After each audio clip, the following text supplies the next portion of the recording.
നവാസ് സുലൈമാൻ സംവിധാനം ചെയ്ത ടർക്കിഷ് തർക്കം എന്ന സിനിമ വളരെ ഇൻട്രസ്റ്റിംഗ് ആയ ഒരു തിയേറ്റർ അനുഭവമായിരുന്നു. സിനിമയുടെ മേന്മ കൊണ്ടല്ല, അതെന്തുകൊണ്ടാണെന്ന് ഞാൻ വഴിയെ പറയാം. ഫാന്റസി സ്വഭാവത്തിലുള്ള സിനിമയല്ലെങ്കിലും അവരിവിടെ ചെയ്യാൻ ശ്രമിക്കുന്നത് അന്ധമായ മത ആരാധന കാരണം ഉണ്ടാകുന്ന പ്രശ്നങ്ങളെ തുറന്നു കാട്ടുകയും അതിന് കൂട്ടുനിൽക്കുന്നവരെ കളിയാക്കുകയും ഒക്കെയാണ്. ഫിലിം മേക്കിംഗ് ക്രാഫ്റ്റ് എന്നൊരു രീതിയിൽ ഈ സിനിമ അപ്രോച്ച് ചെയ്താൽ കുറേ നെടുനീളം ഡയലോഗുകൾ ഉണ്ട് എന്നല്ലാതെ നമ്മളെ പിടിച്ചിരുത്താനുള്ള യാതൊന്നും സിനിമയിലില്ല. ഈ സിനിമ കണ്ടതൊരു ഇൻട്രസ്റ്റിംഗ് ആയ അനുഭവമായിരുന്നു എന്ന് പറയാനുള്ള കാരണം ഇത്തരത്തിലുള്ള അടിച്ചേൽപ്പിക്കപ്പെട്ട മതാചാരങ്ങൾ കാരണം അടിച്ചമർത്തപ്പെട്ട വിഭാഗം ഞാൻ കണ്ട തിയേറ്ററിൽ ഉണ്ടായിരുന്നു. ആൻഡ് ചില രംഗങ്ങൾ വരുമ്പോൾ, അതായത് ഈ റിലീജിയസ് ഫണ്ടമെന്റലിസ്റ്റുകൾ അടി വാങ്ങിക്കൂട്ടുമ്പോൾ ആ വിഭാഗത്തിലുള്ളവർ മതിമറന്ന് കൈയടിക്കുന്നുണ്ടായിരുന്നു. സിനിമകളിൽ കാണിക്കുന്ന ട്രോമയും നമ്മൾ അനുഭവിക്കുന്ന ട്രോമയും ഒക്കെ ഏതാണ്ട് ഒന്നാകുമ്പോൾ ചില സമയങ്ങളിൽ ക്രാഫ്റ്റ് ഒന്നും ആരും നോക്കില്ല എന്നൊരു യാഥാർത്ഥ്യം എനിക്കപ്പോൾ മനസ്സിലായി. സിനിമയുടെ പ്രധാന ഇവന്റ് പറയാതെ ഈ സിനിമയെക്കുറിച്ച് ഒരു അവലോകനം നടത്തുക എന്ന് പറയുന്നത് ബുദ്ധിമുട്ടാണ്. സിനിമയുടെ ട്രെയിലർ സസൂക്ഷ്മം കണ്ടിട്ടുള്ളവർക്ക് അത് അത്ര വലിയ സ്പോയിലറായി തോന്നാൻ സാധ്യതയില്ല. ഉണക്കമത്സ്യം വിൽക്കുന്ന സുലൈമാന്റെ മകനായ മാസിനാണ് നമ്മുടെ കേന്ദ്ര കഥാപാത്രം. ഒരു ഘട്ടത്തിൽ ബൈക്ക് അപകടത്തിൽപ്പെട്ട് മാസിൻ മരണപ്പെടുന്നു. ഖബറടക്കം കഴിഞ്ഞ് ആളുകൾ പള്ളിയിൽ നിന്നും മടങ്ങിപ്പോകുന്ന സമയത്ത് ഖബറിന്റെ അകത്തു നിന്നും ചില ശബ്ദങ്ങൾ കേൾക്കുന്നു. ഖബർ തുറന്നു നോക്കണമെന്ന് മാസിന്റെ കുടുംബവും സുഹൃത്തുക്കളും ആവശ്യപ്പെട്ടപ്പോൾ അത് മതാചാരങ്ങൾക്കെതിരാണ് എന്ന് പറഞ്ഞ് ഒരു വിഭാഗം അതിന് തടസ്സം നിൽക്കുന്നു. ഈ ഒരു തർക്കം ഏത് നിലയിലേക്ക് ഉയരുന്നു എന്നതാണ് ടർക്കിഷ് തർക്കം എന്ന സിനിമയിൽ നമ്മൾ കാണുന്നത്. സത്യം പറഞ്ഞാൽ ഒരു വൺ ലൈനർ ലെവലിൽ ഈ സിനിമയുടെ ആശയം വളരെ ഫാസിനേറ്റിംഗ് ആണ്. സാധാരണഗതിയിൽ മതങ്ങളെ വിമർശിക്കുന്ന സിനിമകൾക്ക് സറ്റയർ അല്ലെങ്കിൽ ഫാന്റസി സ്വഭാവമായിരിക്കും ഉണ്ടാവുക. എന്നാൽ നവാസ് സുലൈമാൻ ഒരു സർവൈവൽ ത്രില്ലറിന്റെ കൂട്ടുപിടിച്ചാണ് ഏതാണ്ട് ഇതേ കാര്യം പറയാൻ ശ്രമിക്കുന്നത്. പ്രശ്നം എന്താണെന്ന് വെച്ചാൽ സിനിമയുടെ തിരക്കഥാ രചനയ്ക്ക് അതിൻ്റെ കോർ പ്രശ്നത്തിലേക്ക് എത്താൻ എങ്ങനെ ഒരു വഴി പണിയണം എന്നറിയില്ല. ആകെ 108 മിനിറ്റ് മാത്രമുള്ള സിനിമയുടെ ആദ്യ പകുതിയുടെ ഭൂരിഭാഗവും മാസിൻ്റെ അപക്വമായ പ്രണയവും യാതൊരു മെച്യൂരിറ്റിയും ഇല്ലാതെ കച്ചവടം നടത്തുന്നതും ഒക്കെ കാണിക്കാൻ വേണ്ടിയിട്ടാണ് ഉപയോഗിച്ചിട്ടുള്ളത്. നുവാൻസ്ഡ് ആയിട്ട് അതൊന്നും അവതരിപ്പിക്കാൻ സിനിമയ്ക്ക് സാധിക്കുന്നില്ല. റൊമാൻസ് കാണിക്കുന്ന ഭാഗങ്ങളിലുള്ള സൈക്കിൾ ഗ്യാങ്ങുമായിട്ടുള്ള ഫൈറ്റ്, ബാറിൽ വെച്ചിട്ടുള്ള അടിപിളിയൊക്കെ അങ്ങേയറ്റം ബോറായിട്ടാണ് തോന്നുന്നത്.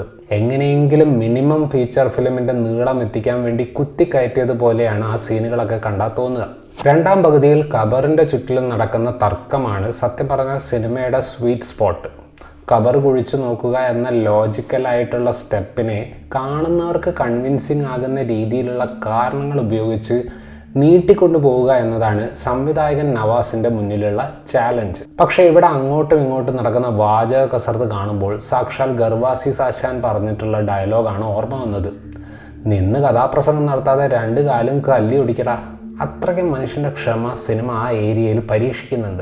മതമൗലികവാദികളെ നല്ല സിനിമാറ്റിക് സ്റ്റൈലിൽ സിനിമയുടെ ക്ലൈമാക്സിനോടടുത്ത് പോലീസ് തല്ലിച്ചതയ്ക്കുമ്പോൾ ഓഡിയൻസിൽ ഇരുന്ന ഒരു സ്ത്രീ നല്ലപോലെ കൈയടിക്കുന്നുണ്ടായിരുന്നു. സ്വല്പം വിയേർഡായൊരു മൊമെൻ്റ് ആയിരുന്നു അത്.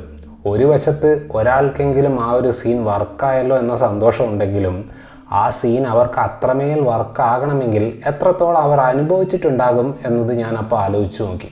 സിനിമയുടെ രണ്ടാം പകുതിയിൽ ആകപ്പാടെ പെട്ടുകിടക്കുന്ന അവസ്ഥയിലുള്ള സ്ഥലത്താണ് ലുക്മാന് അഭിനേതാവ് എന്ന നിലയിൽ കുറച്ചെങ്കിലും പെർഫോം ചെയ്യാനുള്ള അവസരമുള്ളത്. ഭൂമിക്ക് മുകളിലുള്ള ഒന്നാം പകുതിയിലെ റൊമാൻറ്റിക് പെർഫോമൻസ് സാമാന്യം നല്ല ക്രിഞ്ച് ഫെസ്റ്റാണ്. നായികയായി വന്നിട്ടുള്ള ആമിന നിജാം ചില റൊമാൻറ്റിക് പോർഷൻസിൽ കൺവിൻസിങ് ആണെങ്കിലും അടിപിടികൾ ഉണ്ടാക്കുന്ന സീനിൽ പുള്ളിക്കാരി പിടിക്കുന്ന ആറ്റിറ്റ്യൂഡ് സ്വല്പം ബോറായിരുന്നു. ഹരിശ്രീ അശോകൻ മെലോഡ്രമാറ്റിക് ആയിട്ടുള്ള ഡയലോഗുകളെ വളരെ പക്വമായിട്ട് കൈകാര്യം ചെയ്തു.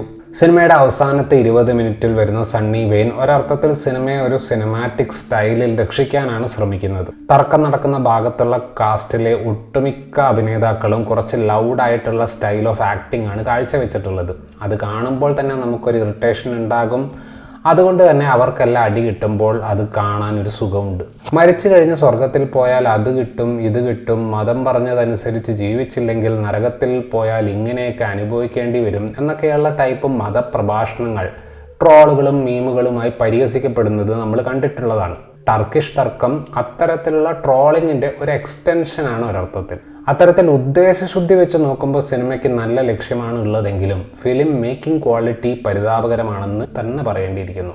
സ്വന്തം മതത്തിലെ കാലത്തിനനുസരിച്ച് മാറാൻ വിസമ്മതിക്കുന്ന ഒരു വിഭാഗം ആൾക്കാരുടെ പിന്തിരിപ്പൻ നിലപാടുകൾക്കെതിരെ ശബ്ദിക്കാൻ വെമ്പുന്ന ഒരു കൂട്ടം ആളുകൾ ആ ഒരു ഫ്രസ്ട്രേഷനിൽ നടത്തുന്ന അലർച്ച പോലെയാണ് ടർക്കിഷ് തർക്കം കാണുമ്പോൾ തോന്നുന്നത്. പറയാനുള്ളതെല്ലാം ഡയലോഗുകളിലൂടെ മാത്രം പറയുന്നത് കൊണ്ട് സിനിമയ്ക്ക് സിനിമാറ്റിക് ആയൊരു ഹൈ എവിടെയും ലഭിക്കുന്നില്ല.